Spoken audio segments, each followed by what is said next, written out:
복된 주일, 우리 오늘 같이 살펴볼 성경 본문 말씀은 스바냐서입니다. 스바냐서 3장 16절에서 20절 우리 같이 보겠습니다. 스바냐서 3장 16절에서 20절입니다. 그날에 그 사람이 예루살렘에 이르기를 두려워하지 말라. 시온아, 내 손을 늘어뜨리지 말라.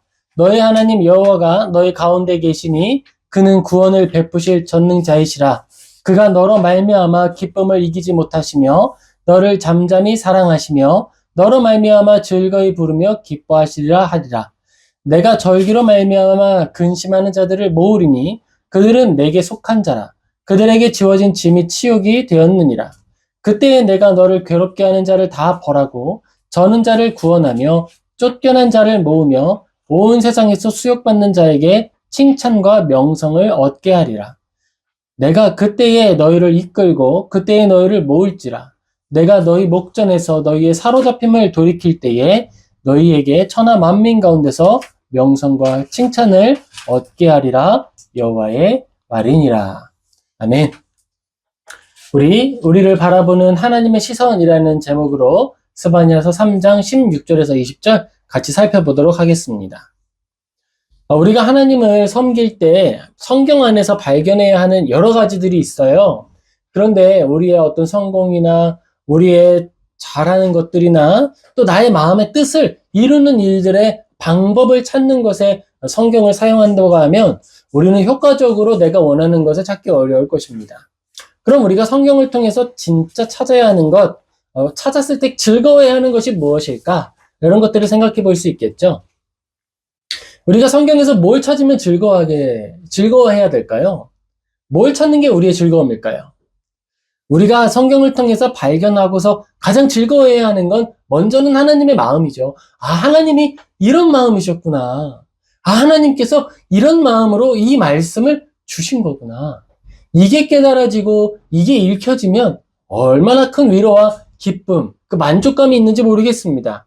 그건 정말 맛있는 고기쌈을 싸가지고 입에 가득 넣는 것보다 훨씬 더 큰 즐거움이 있는 거예요. 우리가 하나님의 말씀을 들을 때, 그리고 스바냐서에는 특별히 하나님을 아는 자들이 어떠한 마음 자세, 마음의 태도, 이 마음의 태도를 갖추어야 하는지를 이야기합니다. 그런 것 같아요. 오늘날 우리 시대는요, 좀 마음의 상태나 마음의 태도나 내가 갖추어야 하는 어떤 이런 애티튜드에 대해서는 이야기를 잘 하지 않는 것 같아요. 워낙에 자유가 존중되고 또 사람의 다양성이라고 하는 의미에서 모든 것들을 받아들여야 한다라고 말하기 때문에 더더욱 그런지 모르겠어요. 그런데 성경은요, 그리스도인으로서 가져야 할 마음의 태도와 상태, 하나님 앞에서 예배하고 경배하는 자들이 갖추어야 하는 통일된 자세에 대해서 이야기합니다. 우리는 이 시대에 파편화되는 게 너무 심각한데 사실은 하나님의 은혜 가운데 하나의 교회로서 하나의 마음으로서 지워져 가기를 힘써야 하는 거예요.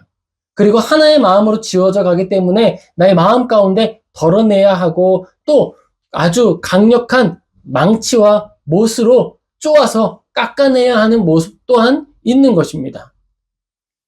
성경은 오늘 스바냐서에서 이야기하는 특별한 마음의 자세, 거기에서 우리가 알아야 할 특별한 단어는 염치라는 단어예요. 이 염치라는 단어는 청렴할 염자와 부끄러울 치자라는 단어가 합쳐진 단어입니다. 청렴할 염, 부끄러울 치. 이 염치라는 단어는요, 청렴하고 부끄러워할 줄 아는 마음이다라는 거예요. 그러니까 내가 마음을 느끼는데 내가 부끄러운 마음을 느끼는 원인과 원동력이 어디에 있냐면 청렴함에 있다는 거예요. 청렴하다는 거는 마음이 깨끗하기를 원한다는 거죠. 깨끗함을 향한 지향점이 있다는 거예요. 우리가 선비사상이라고 하면 무능하고 온전한 일을 하지 못하면서도 옳은 말만 하려고 노력하는 사람들에 대한 비꼬는 말로서 사용되어 왔습니다. 사실은 그런 의미가 아니었죠. 선비다라고 하는 것, 그리고 선비정신이다라고 하는 것은 나의 현실은 부족하고 연약하더라도 가장 좋은 것과 탁월한 것을 지향하고 추구하려는 선비들의 덕과 노력을 의미하는 것이었어요. 청렴할 마음, 그리고 그것으로부터 나타나는 부끄러움의 감각, 바로 이것이 염치다라는 것입니다. 자, 그런데 이 염치라는 말을 조금 더 알면요, 체면을 차릴 줄 안다라는 말을 이야기하는 거예요. 체면을 차릴 줄 알며 부끄러움을 아는 마음이다. 우리가 이 체면을 차린다는 말을 오늘날 들어서 조금 더 부정적으로 받아들이는 경우가 있어요. 선비정신하고 좀 이야기를 일맥상통하게 이야기를 하면서 자기의 해야 할 마땅한 도리를 못하면서 옳은 것만 집착하는 태도를 꼬집으면서 체면 치레에만 신경 쓴다라는 표현을 사용하죠. 하지만 이 체면이라는 것은 사회에 어울리는 태도, 내가 가지고 있는 또는 내가 아직 갖추지 못했지만 우리가 추구해야 할 사회적 태도와 방향성을 이야기하는 것입니다. 기분이 태도가 되면 안 된다라고 하는 이 말은 뭐가 없다는 거예요? 교양이 없다는 뜻이에요. 교양이 없다. 그는 지금 덜 배웠다라는 거예요. 그가 얻은 학습의 내용이 그의 마음을 절제하고 다스리는 일을 위하여 기능하지 못한다. 내가 배우고 우리가 열심히 공부하는 건 뭐예요? 나에게 올라오는 감정이나 내가 하고 싶어 하는 것만 추구하려고 하는 욕구를 절제하고 억제하려고 하는 능력입니다. 절제력이에요. 절제력이 없는 인간은 그거는 체면이 없는 거죠. 덜 배운 거고, 배워서 나를 조작하고 나를 움직이게 하고 사람으로서 사람의 기능을 감당하게 하는 일이 연약하게 되는 거예요. 청렴한 것과 체면을 차릴 줄 아는 것, 이것이 오늘날 우리 시대의 부족한 것 중 하나가 되었습니다. 실속이라고 하는 표현이 있죠. 실속은요, 눈에 잘 드러나는 거예요. 왜냐하면 그가 가지고 있는 역량 또는 눈에 보이는 화려한 결과물들이거든요. 오늘날에는요, 실속주의가 너무 많습니다. 그래서 실속이 있으면 다른 것은 괜찮다라는 거예요. 결과주의로 기울어지게 되죠. 결과가 좋으면 과정은 어찌되었든 상관없다. 이런 거예요. 내가 식당을 해서 돈을 많이 벌면 내가 내 마음대로 돈 쓰는 것에 대해서 너희들이 무슨 상관이야? 라고 이야기하는 거예요. 내가 얻어낸 나의 결과를 내가 사용하는데 그걸 너희들이 무슨 권리와 자격으로 무엇이라 하느냐? 여기에서 지금 가장 배제하고 있는 건 뭐예요? 염치를 배제하는 거고요. 체면을 배제하는 거예요. 염치와 체면이라는 것, 이것을 빼고 뭐만 추구하는 거예요? 결과. 내가 가지고 있는 나의 욕구, 여기에만 치중되어 있는 거예요. 이런 방식으로 오늘 이 시대에는 교양이 떨어지고 있어요. 교양이 상실된 시대를 살아가게 있어요. 그런데 성경은 그렇게 이야기하지 않습니다. 하나님을 섬기는 것과 하나님을 아는 사람으로서 교양이 있어야 한다라고 이야기하는 거예요. 그들 가운데 그들의 삶 속에 뭐가 있어야 한다? 덕이 있어야 한다라고 이야기하는 거예요. 이게 다른 게 아닙니다. 예를 들면 너 정말 노력을 안 하는구나, 뭐 이런 말을 하고 싶은 욕구가 생길 수 있겠죠. 그런데 그거에 대하여서 직설적으로 네가 그렇게 하니까 그 모양이지 라고 표현하는 것과 그것에 대하여서 충분한 교양과 충분한 덕으로서 말하기 위해 노력하는 건 전혀 다른 문제인 거예요. 결과를 위해서 아무렇게나 말하는 것이 아니고 아무렇게나 행동하는 것이 아니고 하나님을 믿는 사람으로서 염치를 가지고 하나님을 사랑하는 사람으로서의 체면을 차릴 줄 아는 마음과 노력이 있어야 한다는 거죠. 내 마음에 불쑥불쑥 올라오는 욕구의 송아지를 다스릴 수 있어야 됩니다. 하나님의 말씀의 멍에를 지워주고 하나님의 말씀을 따라 살아가도록 노력하는 거예요. 이게 어디에서 나타나냐 하면 내가 삶의 목적을 추구하는 형상에서 나타납니다. 내가 나의 일을 위해서 내가 체면 없이 아무렇게나 행동한다고 하면 그건 아닌 거죠. 자, 이렇게 생각할 수 있을 거예요. 내가 부정한 일을 통해서 헌금 많이 하기를 원한다. 그건 지금 뭐가 없는 거예요?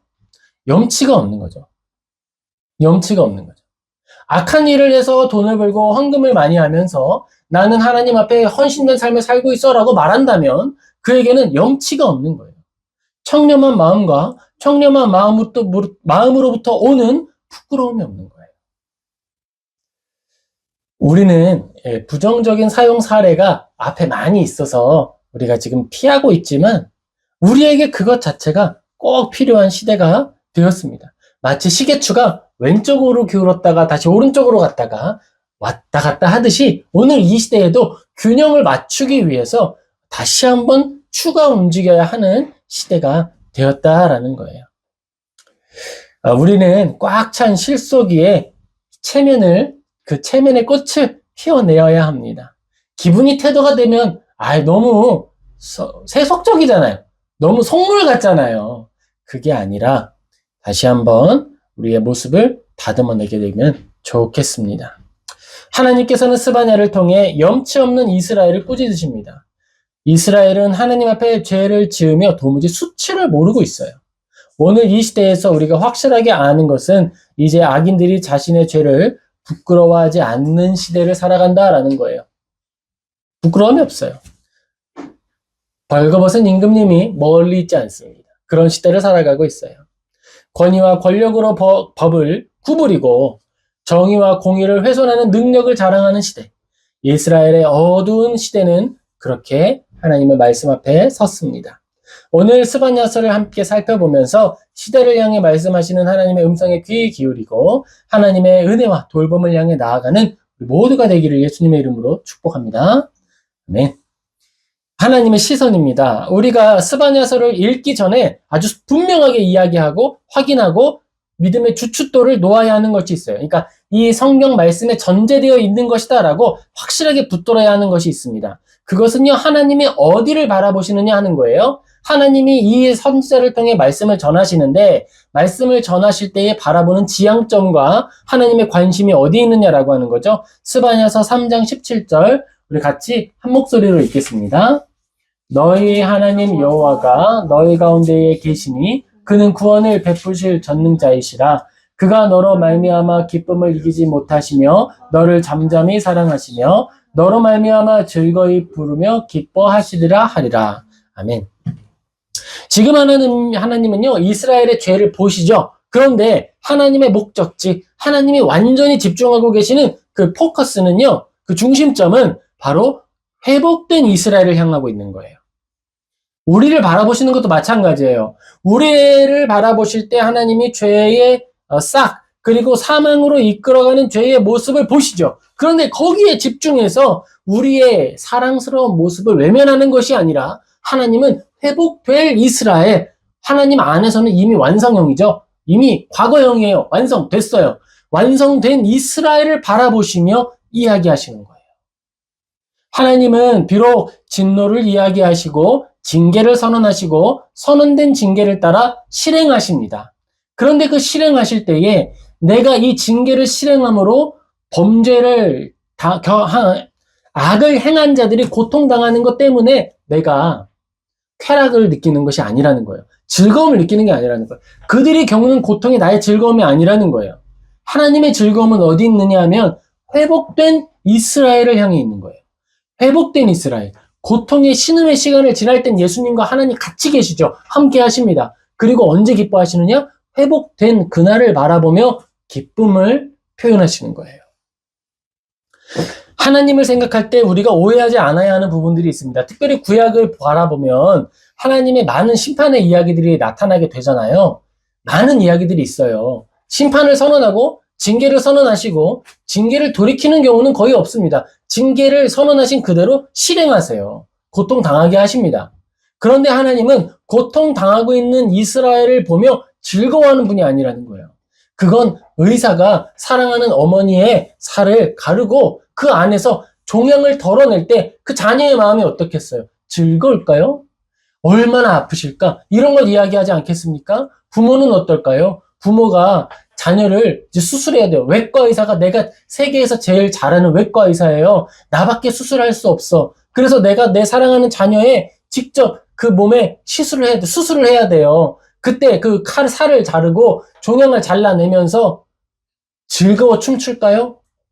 아니죠. 얼마나 아플까에 대해서 집중하고 덜 아프게 하기 위해서 노력하고 아주 절제되어 있지만 확실한 손놀림으로 그 메스로 악을, 그 종양을 잘라내는 것이죠. 확실하게 잘라내는 것이죠. 비록 온전한 살이 조금 상하게 된다 하더라도 다시 재발하지 않도록 완전히 도려내는 이 일을 위하여 노력하고 집중할 겁니다. 바로 그게 하나님의 마음인 거예요. 하나님의 마음은 그런 겁니다. 하나님은 징계를 행하시면서 즐거움을 누리시는 분이 아니라 같이 아파하는 분이세요. 그런데 하나님께서 바라보시는 시선의 끝은 어디 있냐 하면 회복된 후에 수술하기 전에 들어가기 전에 이런 이야기하는 거죠. 시아지야 주아야 수술 끝나면 너희들이 다 나으면 우리 소고기 먹으러 가자. 우리 맛있는 거 먹으러 가자. 기쁨의 잔치를 벌이자. 바로 거기에 하나님의 관심과 마음이 있는 거예요. 우리가 구약을 읽을 때 하나님 나빠요. 하나님 무서워요. 하나님 왜 그러세요? 이렇게 하는 것이 아니고 하나님이 바라보시는 관심사, 하나님께서 우리에게 약속하신 이야기들에 귀 기울여야 한다라는 겁니다. 하나님이 우리에게 어디 가자고 하셨어요? 잔치 벌이시겠다고 하셨잖아요. 바로 그 일을 바라보며 한 걸음씩 걸어가는 거예요. 신앙인의 성숙의 여정이 그렇습니다. 그리스도인이 하나님 안에서 성숙의 길을 걸어가는 모양이 그래요. 사람이 얼마나 악하냐 하면 즐겁고 신나게 잔치집만 방문해서는 온전히 성숙하지 못하는 거예요. 그래서 성경이 뭐라고 기록하냐 하면 잔치집에 가기를 즐거워하기보다 어디를 가라 그래요? 장례식장에 가라 그래요. 그곳에 가서 삶의 무상함과 죽음의 가까움을 알라 하는 거예요. 그것이 우리를 유익하게 한다라고 이야기하고 있습니다. 우리는 이처럼 하나님의 마음과 사랑을 생각하면서 지혜의 손을 뻗어야 됩니다. 성경을 묵상할 때 마찬가지예요. 성경을 묵상할 때 하나님이 무엇을 바라보고 계시는가, 무엇을 우리에게 이야기하시려고 오늘 이 상황들을 베푸셨는가를 알아야 한다라는 것입니다. 이것을 온전히 확인하지 않고 이 반석 위에 서지 않으면 하나님의 마음을 오해할 수밖에 없어요. 하나님을 온전히 사랑하는 일에 제한을 받게 됩니다. 하나님은 언제나 정의를 완성하고 공의를 이루시는 일에 쏠려 있어요. 하나님께서 우리에게 재판장의 자리를 맡기신다면 어떻게 될까요? 우리가 뭘 해야 될까요? 재판장으로서 생명의 위협을 받거나 외부의 압력을 받는다 하더라도, 심지어 나의 재판관 자리를 잃는다 하더라도 옳은 것을 옳다 하고 아닌 것을 아니다 하는 일에 힘써야 하는 거예요. 그것이 재판관으로서 부름받은 자들이 살아갈 길입니다. 자, 그런데 하나님 보실 때 어떤 연약한 사람이 있습니다. 어떤 연약한 사람이 있어요. 우리 주와 같은 친구가 있어요. 주와 같은 친구는요, 이것이 옳다라고 가르쳐 주고 사탕 10개 주고 나쁘다라고 말만 해라고 하면 어떻게 할까요? 유혹에 쉽게 넘어갈 수도 있는 거예요. 하나님은 그 모든 걸 잘 아시죠. 그런 것들을 조금 더 쉽게 표현하면 뭐라고 할 수 있을까요? 준비되지 않은 사람이라고 표현할 수 있을 거예요. 준비가 덜 된 사람이라고 표현할 수 있을 겁니다. 그럼 그 준비가 덜 된 사람에게 하나님은 어떤 역할을 맡기실까요? 그런 사람에게는요, 하나님께서 정의와 공의에 대하여서 그 아래, 법의 아래에서 경험하는 자로서 살아가는 거예요. 신실하게 살아가는데 불의한 자들에게 억압당하는 자, 불의한 자의 불의함이 드러나는 일에 선명하게 리트머스지로 쓰임받는 자들이 되는 거예요. 하나님의 말씀 가운데 가장 안전한 자리는 낮은 자의 삶을 사는 거예요. 아, 죄송합니다. 요즘 프랑스어 학원을 다녀서 그런지 한국어가 서툴러지고 있어요. 하나님께서 우리에게 맡기신 자리와 삶을 걸어가는 거예요. 그런데 준비가 되고 역량이 있는 사람들은 하나님이 유혹의 자리, 넘어지기 쉬운 자리를 맡기십니다. 그가 넘어지기를 기다려서 그런 자리를 맡기신 게 아니라 능히 그 자리 가운데서 서 있을 줄 기대하기 때문에 맡기시는 거예요. 연약한 자, 작은 자들에게는요, 낮아진 자, 억압당하는 자, 고통받는 자의 자리에 서게 하시는 거예요. 왜일까요? 그는 유혹당하지 않아요. 유혹당하지 않는 대신에 뭘 하면 되죠? 인내하는 거예요. 인내하는 겁니다. 우리가 갖춰야 하는 건 단순히 인내하는 걸 넘어서는 거예요. 유혹을 이기는 거예요. 그 자리까지 나아가야 하는 것입니다. 그렇게 우리는 하나님 안에서 성장해 걸어가는 거예요. 이스라엘 사람들이 인내는 참 잘했어요. 이집트에서 노예로 살 때도 그랬고요. 누구든지 이스라엘을 통치하고 지배하는 사람들 앞에서 아주 능숙하게 숙이는 사람들이었어요. 그런 사람들이 포로로 끌려가서도 잘 지냈던 사람들이죠. 그런데 이스라엘이 잘 못했던 게 있어요. 뭘까요? 번영한 시대에 하나님을 의지하고 우상 숭배의 유혹을 버리는 일에 대해서는 잘 하지 못했어요. 그래서 늘 그 부분에서 하나님께 징계받았습니다. 언제까지 그랬을까요? 예레미야를 통해 완전히 멸망해서 포로로 끌려갈 때까지 그랬어요. 그렇게 하나님이 완전한 메스로 그들 가운데 우상 숭배를 제거하신 후에야 그들이 비로소 하나님을 완전히 섬기게 되었습니다. 우리는 이제 두렵고 떨리는 마음으로 질문해야 합니다. 우리는 어떤 자리까지 나아가고 있습니까? 우리는 어디까지 걸어가고 있어요? 우리가 온전히 하나님 안에서 나를 다스리고 나의 욕구를 다스리고 나의 마음을 다스리는 자리까지 나아가고 있습니까? 아니면 쉽게 넘어지기를 기다리고 그렇게 머물러 있는 상태는 아닌가요? 우리가 어디에 서 있는지 이 스바냐서를 통해 온전히 확인할 수 있어야겠습니다. 하나님께서 스바냐 선지자를 통해 이야기하십니다. 스바냐 1장 2절에서 4절 우리 같이 읽겠습니다. 여호와께서 이르시되 내가 땅 위에서 모든 것을 진멸하리라. 내가 사람과 짐승을 진멸하고 공중의 새와 바다의 고기와 거치게 하는 것과 악인들을 아울러 진멸할 것이라. 내가 사람을 땅 위에서 멸절하리라. 나 여호와의 말이니라. 내가 유다와 예루살렘의 모든 주민들 위에 손을 펴서 남아있는 바알을 그곳에서 멸절하며 그마림이란 이름과 및 그 제사장들을 아울러 멸절하며. 아멘. 이스라엘에게 찾아온 가장 두려운 일들, 그 심판에 대해서 하나님이 선명하게 이야기하시는 거예요. 자, 그런데 우리가 이 말씀을 바라보고 해석할 때 우리가 바라보아야 할 중심점이 어디라고 말씀드렸어요? 그 중심점은 회복의 날이라고 말씀을 드렸습니다. 하나님은 회복의 날을 위하여 오늘의 이 수술의 시간을 허락하시는 거예요. 하나님께서 교회를 인도하실 때 교회의 역사 가운데 그런 일들은 비일비재했습니다. 자주 있는 일이고 매번 있는 일이에요. 시아제와 주아를 제가 참 사랑하죠. 그래서 자유를 충분히 주기를 원합니다. 그런데 저 아이들에게 자유가 방종이 되는 순간이 있어요. 자기가 가지고 있는 자유함에 도취되어서 해야 할 일과 하지 않아야 할 일을 구분하지 못하는 자리까지 막 뛰어나가는 경우가 있습니다. 그때는 뭐가 찾아오는 거예요?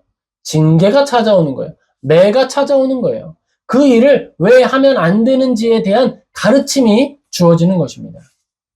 한국교회가 이제 120년에서 130년, 이제 140년을 바라보고 나아가고 있어요. 근데 한번 때가 됐어요. 부흥의 시기가 되었고요. 그 안에서 유혹의 시기를 겪고 있는 거죠. 유혹을 받는 거예요. 내가 교회를 일구었다라고 하는 생각을 버릴 수 있느냐? 이 질문, 이 유혹, 이 생각, 여기에서 한국교회는 인생과 삶으로서 답을 하는 과정 중에 있습니다. 그런데 어떤 사람들은 그것을 사유화하고 이것을 우리가 자녀에게 주는 세속할 수 있는 법을 만들자라고 이야기를 하고 있는 거예요. 이건 스바냐서에서 나타나고 있는 이들, 염치 없는 자들에 대한 이야기를 하는 것입니다. 하나님의 은혜로 세워진 것이지 그것이 사람의 능력으로 세워진 것입니까? 그것에 대하여서 스바냐서는 이야기하고 질문하고 있는 거예요. 너된 것은 누구를 인한 것이냐? 질문하는 것이죠. 대답할 때 입술로 대답하지 말고 삶으로 대답하다라고 하나님이 이야기하시는 것입니다. 이스라엘을 향해 준비된 징계는요, 한 개인의 영역이 아니에요. 국가적 단위의 징계가 주어지게 됩니다. 하나님의 나라, 하나님의 사람들, 하나님을 섬기는 사람들의 징계함은 하나님은 단순히 개인의 징계함으로 그치게 하지 않으세요. 그 대표, 너는 이 땅을 대표하는 자다. 대표하는 자로서 그 대표하는 자의 모든 영역에 징계가 주어지게 됩니다. 이게 참 어려운 일이에요. 다윗 왕이 그러한 삶을 살았습니다. 이스라엘을 대표하는 자가 되었습니다. 그리고 다윗이 이스라엘을 대표하는 자로서 징계를 당할 때 어떻게 되었죠? 온 나라가 혼란을 경험했어요. 온 나라가 함께 어려움을 겪었습니다. 교회의 타락과 교회의 부패, 교회가 하나님의 말씀으로 교훈을 얻지 못하는 것은 그런 영역인 거예요. 우리가 사랑하는 지체들, 우리 사랑하는 모든 성도님들도 마찬가지입니다. 내가 감당하는 하나님이 맡기신 영역이 있지요. 지성의 영역이 될 수 있고 경제적 영역이 될 수도 있어요. 내가 하나님께 그 자리로서 부름을 받았다면, 그것을 확신한다면 내가 그 자리에서 온전히 대답하지 못할 때 나로 인해 신음을 겪게 되는 것은 그 영역 전체가 된다라고 하는 것을 기억해야 합니다. 이스라엘을 향해 준비된 하나님의 징계, 그것은 확실히 찾아오게 되는 거예요. 덜어지지 않습니다. 하나님이 정하신 징계에 대한 올바른 반응은 하나님 없애주세요.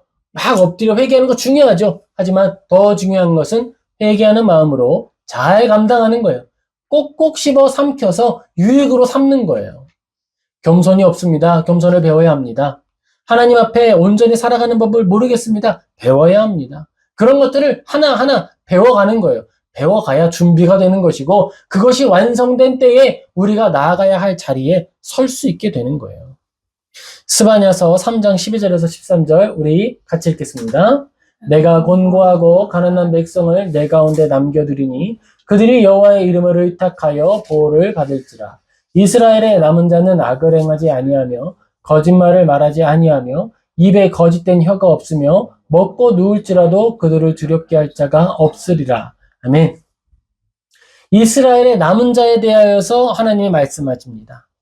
어떤 사람들이 불의한 재판관과 악한 관리들에 의해서 고통당하는 사람들이 생겨날 수 있어요. 어떤 사람들일까요? 사회의 약자들, 고아와 과부, 나그네와 외국인들.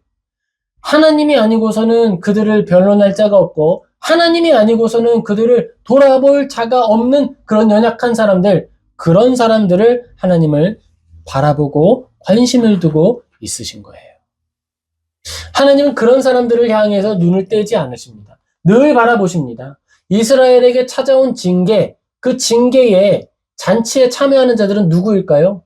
불의한 재판관들 참여할 수 없어요. 거기에 참여하는 자들은요, 사회의 약자들이에요. 고난의 시간을 지나고 억압의 시간을 지나고 아픈 시간을 보내게 되겠지요. 그리고 그 후에 그들은 하나님 안에서 만족하고 기뻐하게 되는 것입니다. 이 모세의 시대에 이스라엘 사람들이 이집트를 섬겼죠. 그때 모세를 따라 광야로 나아오고 하나님이 주시는 만나를 먹고 즐거워하는 사람들은 어떤 마음의 사람들이었을까요? 이집트로부터 가장 심각하게 불의를 경험했던 사람들, 가장 심각한 노역 속에 고통당했던 사람들이 자유가 됐을 때 기뻐했던 사람들이었어요. 이집트 사람들의 앞잡이가 돼서 동료들을 향해 채찍질하고 동료들을 억압하고 공격하는 사람들은 그들 중에서도 또 기득권자가 되기 위해서 체면을 버리고 악을 택했던 사람들은 하나님을 즐거워할 수 없는 거예요. 하나님의 잔치를 즐거워할 수가 없습니다. 남겨질 사람들, 불의한 시대에 고통 중에 신음하던 이들, 하나님은 그들을 바라보시며 하나씩 하나씩 일들을 이루시는 거예요. 시대는 고아와 과부를 돌아보지 않습니다. 나그네와 외국인을 돌아보지 않습니다. 하지만 하나님은 그들을 한순간도 잊지 않으셨습니다. 높은 곳으로 나아가고 많고 화려한 것에 취한 눈들, 하나님은 거기에 관심 없으세요. 제가 복음을 전할 때 그 부분이 가장 양심에 걸리는 부분이 있어요. 그것은 뭐냐면요, 하나님 앞에 온전히 나아갈 마음의 준비가 되어 있느냐라는 것입니다. 하나님 앞에 하나님으로 인해 기뻐할 마음의 준비가 되어 있느냐라는 거예요. 내가 세상에 온갖 것에 취해 있으면서 하나님도 더불어 섬기겠다라고 하는 사람들은 죄송하지만 교회에 어울리지 않는 거예요. 그런 사람들이 교회에 너무 많기 때문에 지금 교회가 신음하고 있는 거예요. 지금 우리가 기독교 140년을 지나가면서 해야 할 일은 무엇이냐 하면 진정한 마음과 마음의 태도를 갖춘 그리스도인들을 남기는 일이에요.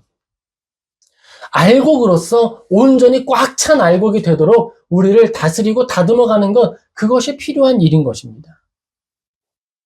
하나님은 악인을 단번에 심판하지 않으십니다.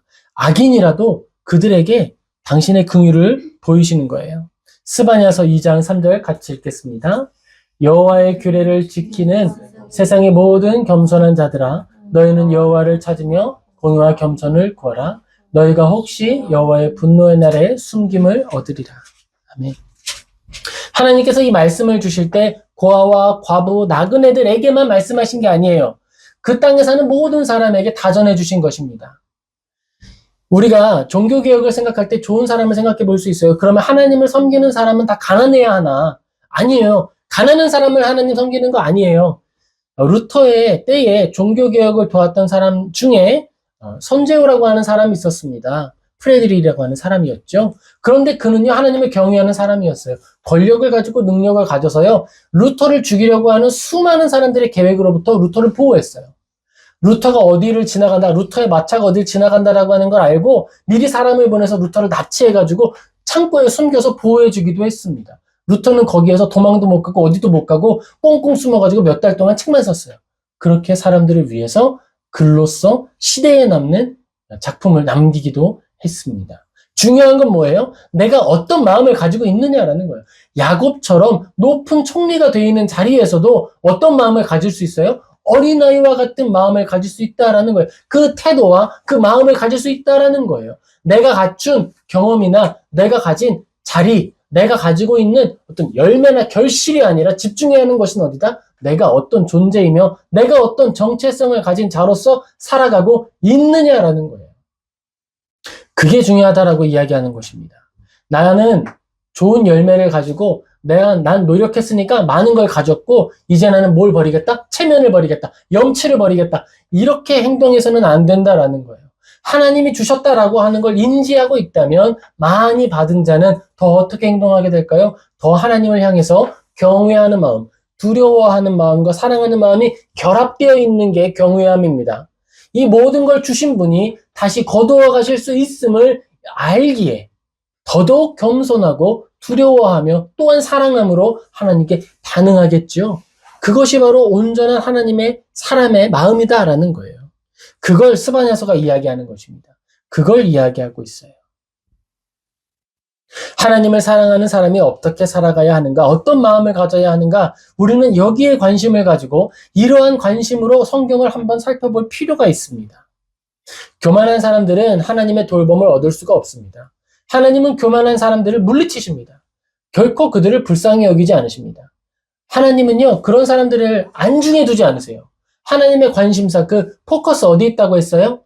겸손한 자들. 하나님의 회복의 날 그 잔치에 참여할 자들. 바로 그곳에 하나님의 관심사가 있다 그랬어요. 하나님은요, 악인이 고통당하는 것을 보며 즐거워하지 않으신다라고 말씀드렸습니다. 이 말은 다른 표현으로 하면 그들이 고통당하는 것에 대하여서 일절 눈길을 주지 않으시는 거예요.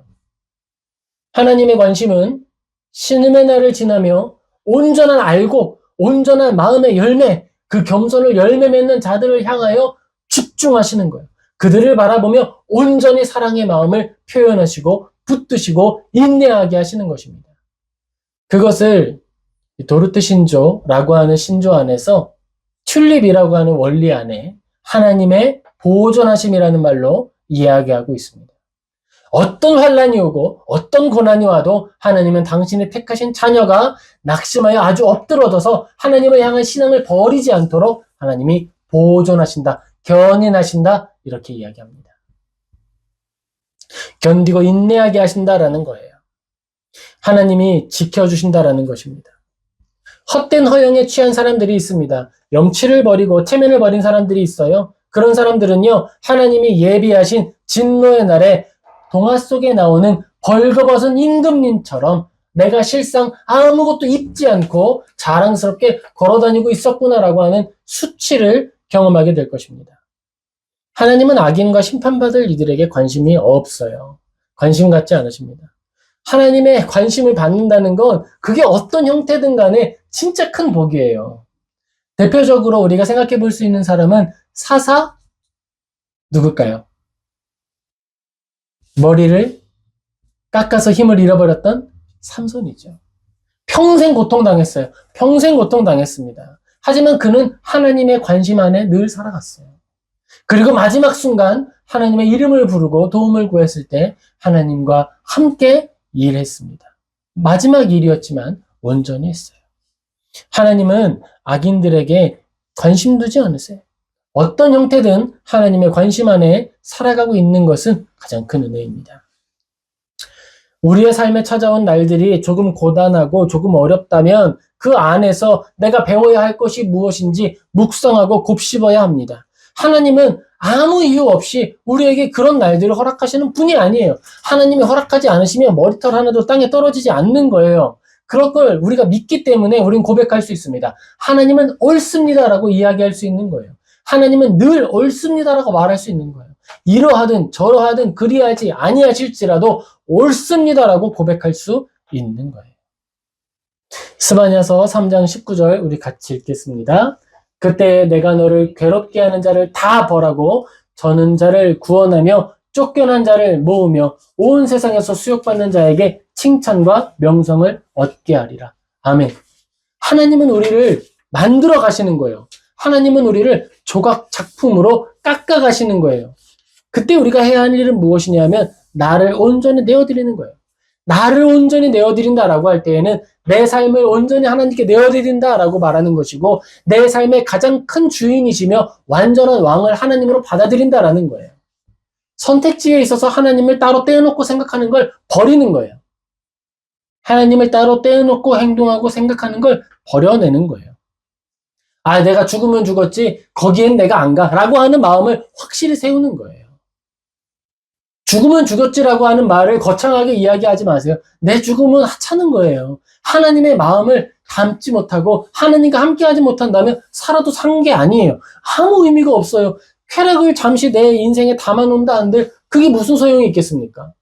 자기 증명이 아무 소용이 없어요. 내가 나를 드러내고 내가 나를 증명하는 일이 뭐가 그렇게 중요합니까? 전혀 중요하지 않아요. 하나님 안에 내가 드러나는 것, 하나님 안에 발견되는 것, 바로 그게 중요한 거예요. 살다 죽는 인생입니다. 살다 죽는 인생이고 어떻게 되든 우리에게 어떤 형식이든지 죽음이 찾아오게 돼 있어요. 그것으로 족한 거예요. 그것이면 되는 거예요.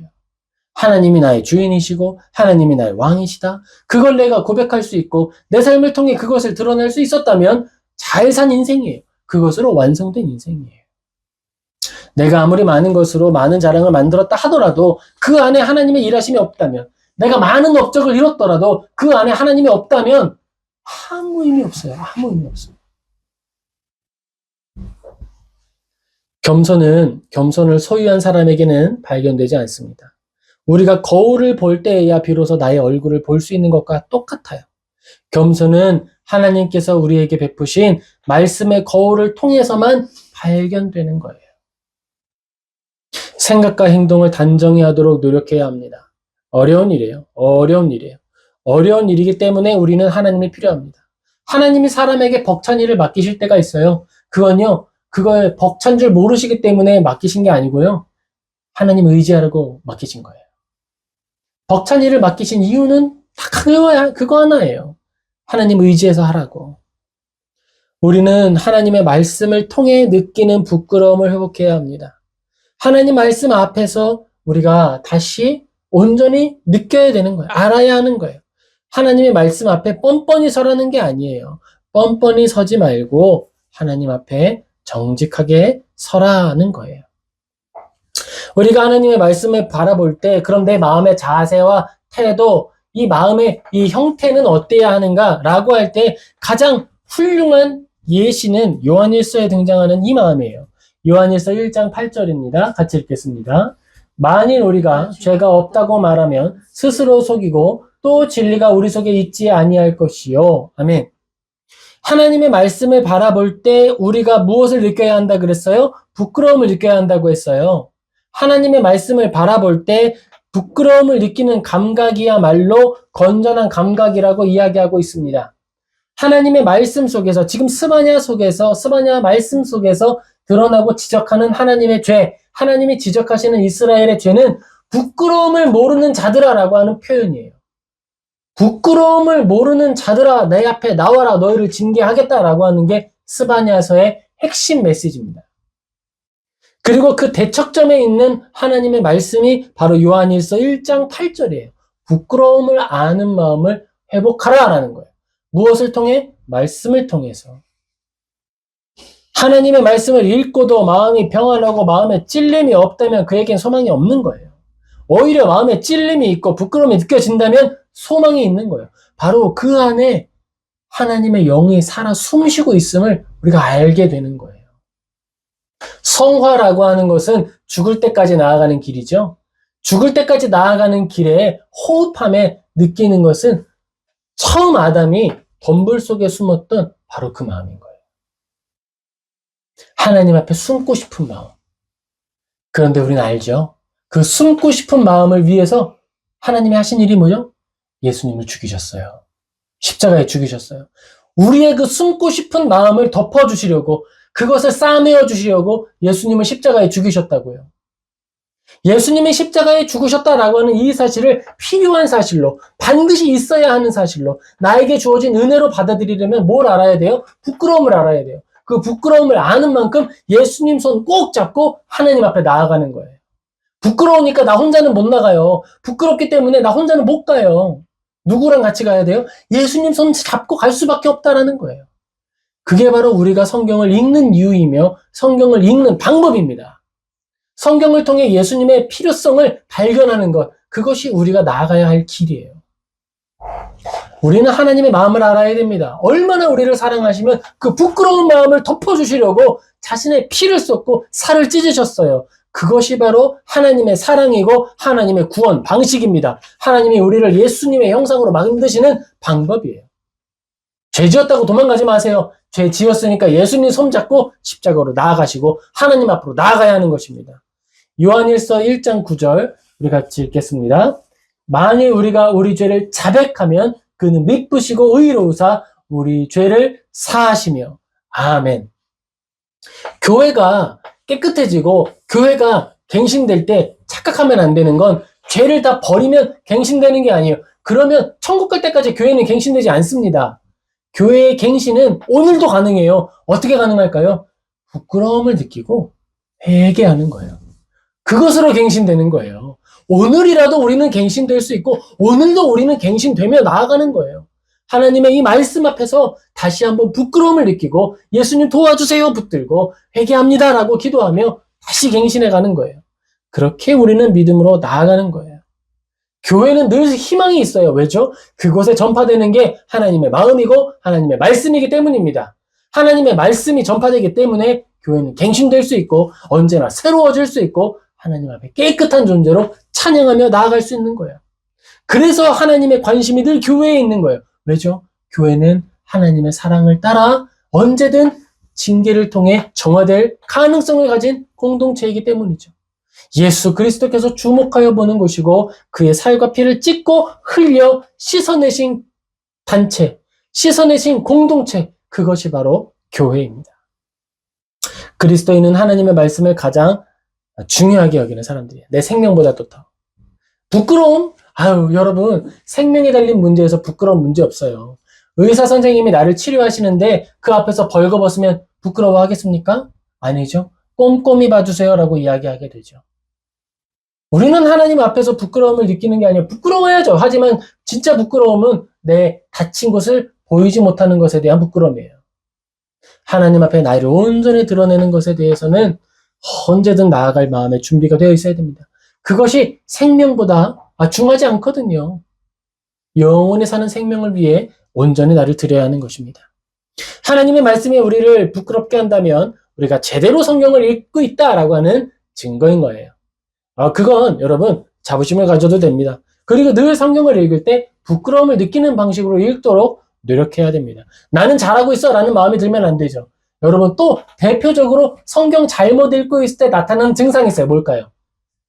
나 오늘 이번 올해 3독했어. 얼마나 읽었어? 성경 안 읽으니까 그런 문제가 생기는 거야. 어떻게든 아주 성경을 잘못 읽고 있는 대표적인 방식이에요. 성경 읽는 게 자기 의가 되어서는 안 되죠. 성경을 읽으면 읽을수록 마음이 낮아지고 겸손해지고 하나님 앞에 나의 연약함이 드러나기 때문에 예수님을 더 의지하게 되는 거예요. 그게 제대로 성경을 읽는 방법이에요. 우리는 하나님의 말씀을 듣고 베드로처럼 칼로 이웃의 귀를 자르는 그런 사람의 행동을 할 수도 있어요. 또 때로는 하나님의 말씀을 읽고도 미워하고 원망하는 모습을 나타낼 수도 있겠죠. 그럴 수 있어요. 그게 우리들이에요. 그때 우리 회개합시다. 그리고 우리가 더 두려워하는 것이 있어요. 그거는 꾸며내는 모습이에요. 꾸며내는 모습. 꾸며내는 모습이야말로 회칠한 벽으로 가는 가장 큰 지름길입니다. 그걸 버려야 됩니다. 우리가 하나님 앞에 죄를 터여놓고 진실로 회개할 수 있게 되기를 하나님의 사랑 안에 살아가는 우리 모든 성도님 되시기를 예수님의 이름으로 축복합니다. 아멘. 이 말씀을 기억하며 몇 가지 교훈을 마음에 새기겠습니다. 먼저 우리가 기억해야 할 것은요. 수치심을 기억하자라는 거예요.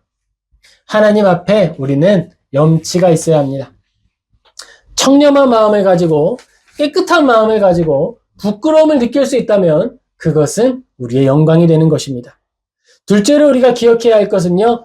하나님은 회복된 사람들에게, 회복될 사람들에게 관심을 가지신다라는 거예요. 하나님이 우리에게 권한을 주시고 하나님이 우리를 잠시 어려운 곳에 두시는 것은 잔치에 초대하기 위하여서 씻겨주시는 과정 중에 있는 거예요. 이제 잔치에 옷을 입혀주시려고 때를 벗기십니다. 부모님이 목욕탕에 데려가는 건 우리를 싫어해서 고문하려고 문대는 게 아니에요.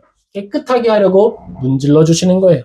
그 마음을 헤아리고 기쁘게 받아들이는 우리 모두 되기를 예수님의 이름으로 축복합니다. 마지막으로 우리가 기억해야 할 것은요. 이웃을 용납하는 마음을 가져야 한다라는 것입니다. 우리가 부끄러운 마음을 알게 되고 성경을 사모하게 됐다고 해서 그 시선으로 이웃을 바라보아 정죄하게 되면 안 되겠습니다. 우리가 이웃을 바라볼 때에는 그를 향하신 하나님의 사랑의 눈으로 바라보길 힘써야 하는 거예요. 우리가 잘하는 거 있잖아요. 호세아서 읽을 때에도 잘하는 거 있잖아요. 나를 호세아처럼 생각하는 것처럼 우리가 그러한 마음의 적용점을 바꾸어서 이웃을 바라보아야 하는 거예요. 이웃을 향해서 정죄의 눈이 아니라 예수님의 관점으로 사랑으로 대하는 우리 모두가 되기를 예수님의 이름으로 축복합니다. 아멘. 우리 같이 기도하겠습니다.